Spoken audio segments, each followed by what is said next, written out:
A young black girl is left tied to a tree by bullies. But what they didn't know is that her father is a Delta Force commander. The forest was quiet, except for the ragged sound of her breathing. Ropes dug into her wrists, rough against her skin, as the laughter of her tormentors echoed in the distance. She was just a girl, new to town, new to school, new to the cruel games of those who feared what they didn't understand. Her eyes filled with tears, not from weakness, but from the crushing weight of humiliation. The tree behind her felt cold, unyielding, as if nature itself had been forced to hold her captive. What those bullies didn't know was that her father, the man they had underestimated, was the last person on earth they should have crossed. When Amara's family moved into the small suburban town, they believed it would be a fresh start. Her father had spent years serving overseas in the Delta Force, one of the most elite units in the military. But to the neighbors, he was just another quiet man with scars he didn't speak about. Amara herself was bright, ambitious, and hopeful. She had dreamed of starting at her new school with the excitement that most teenagers carried, the promise of friends, opportunities, and belonging.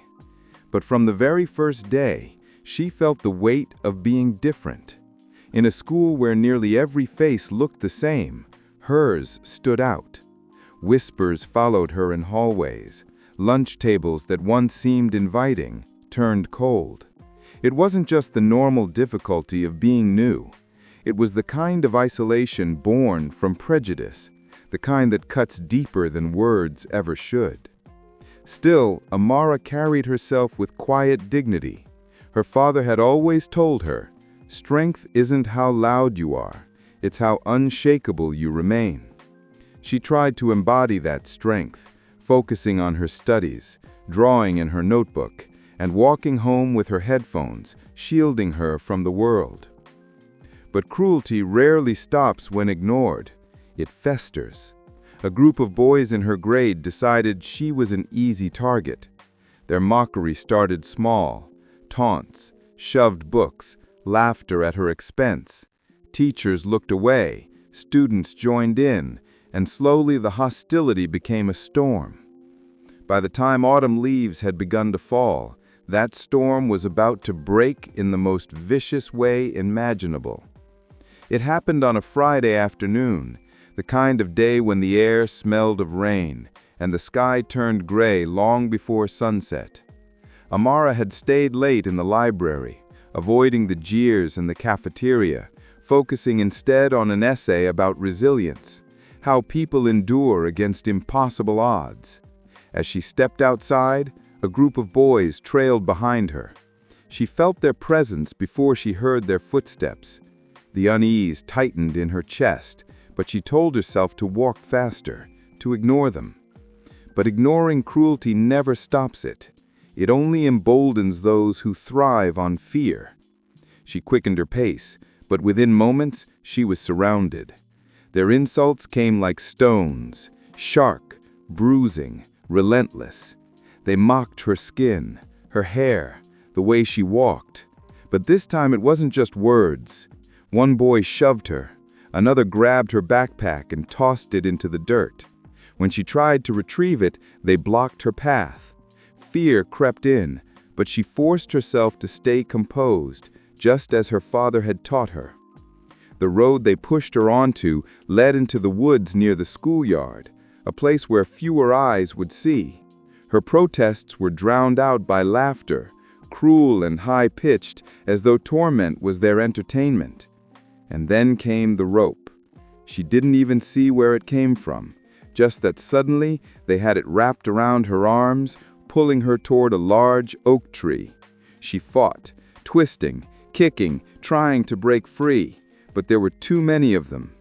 Their laughter grew louder as they tied her to the trunk, her wrists bound, her backpack discarded at her feet.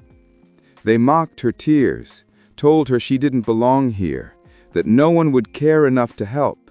They believed they were untouchable, powerful in their numbers, hidden by the shadows of the trees. But cruelty has a way of planting seeds that bloom into consequences none of them could imagine. And while they walked away, leaving her tied and humiliated, they had no idea that the man she called father had spent his life dismantling threats far greater than them. They thought she was alone, but she was not. When Amara's father, Colonel James Carter, returned home that evening, he immediately sensed that something was wrong. Amara was never late.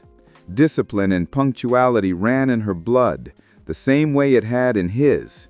The sight of her empty chair at the dinner table ignited a familiar flame in his chest, the one that had carried him through battlefields and missions deep in enemy territory.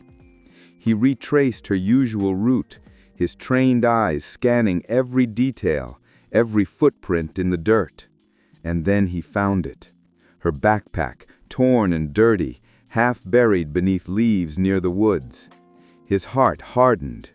Whoever had touched his daughter made a mistake they would regret.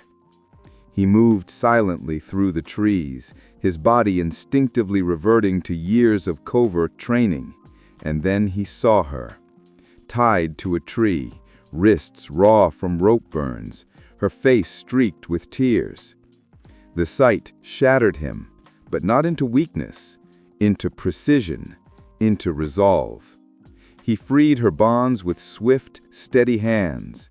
The relief in her eyes was enough to steady his rage, but only just. He didn't need her to name the boys. He already knew. The trail of laughter, of arrogance, of careless cruelty, they had left a path any hunter could follow. The bullies didn't hear him approach. They were too busy bragging among themselves at the edge of the woods, unaware that a storm had found them. James Carter stepped out of the shadows like a phantom, his presence so commanding that the boys froze before they could run. His voice was low, lethal with controlled fury. He didn't raise his hand against them. He didn't need to. The weight of his authority, his unshakable stare, and the quiet promise of retribution made them crumble. Fear replaced laughter, and arrogance turned to shame. For the first time, they understood. They hadn't tied up just a girl. They had wakened a warrior. The aftermath rippled through the town like an earthquake. The bullies were exposed, their actions laid bare before the school, the parents and the community that had allowed whispers of prejudice to fester unchecked. The boys who had once walked with swagger now faced the weight of accountability, suspensions, expulsions, and the heavy burden of being seen for what they were. But justice wasn't only about punishment. For Amara, it was about reclaiming her strength. She returned to school with her head held high, her father's quiet presence a reminder that she was never truly alone. Students who had once looked away when cruelty unfolded now saw the cost of their silence. Some offered apologies. Others, perhaps for the first time, began to question the casual prejudice they had let linger in their hallways. Colonel Carter never spoke of what he said to the boys that night. He didn't need to. His daughter's safety was all that mattered. But word spread, as it always does. And though he never boasted of his past, the town began to understand that behind his quiet demeanor was a man who had fought wars, protected lives, and lived by a code that would not tolerate injustice. So, the question remains, how many acts of cruelty go unseen, unchallenged, because no one dares to stand against them? And what might change if, like Amara and her father, we refuse to stay silent?